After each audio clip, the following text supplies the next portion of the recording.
ലക്ഷ്മി ദേവിക്ക് കോപവും മൂദേവിക്ക് പ്രിയങ്കരവുമായ തെറ്റുകളിലൂടെയാണ് നമ്മളെ വീടുകളിൽ ദാരിദ്ര്യം ചേക്കേറിക്കൂടുന്നത്. ഈ തെറ്റുകൾ ഒഴിവാക്കിയാൽ തന്നെ നമ്മളെ ഭവനങ്ങൾ സാമ്പത്തിക മുന്നേറ്റം കൈവരിക്കും എന്നുള്ളതാണ്.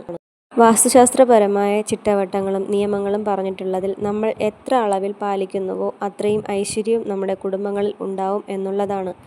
ഈ തെറ്റുകൾ ആവർത്തിക്കുന്നതിലൂടെ സാമ്പത്തികമായ ദുരിതം വർദ്ധിക്കുന്നതിനും മൂദേവി വാസം ഗ്രഹത്തിൽ ഉണ്ടാകുന്നതിലും അതിലൂടെ ലക്ഷ്മി ദേവിയുടെ സാന്നിധ്യം കുറയുകയും വാസ്തുദോഷങ്ങൾ വർദ്ധിക്കുകയും ചെയ്യുന്നു.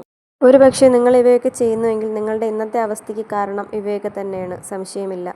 വസ്ത്രം എന്നത് കേവലം തുണിക്കഷ്ണം മാത്രമല്ല, വസ്ത്രങ്ങളിൽ ലക്ഷ്മി ദേവി വസിക്കുന്നു എന്നുള്ളതാണ്.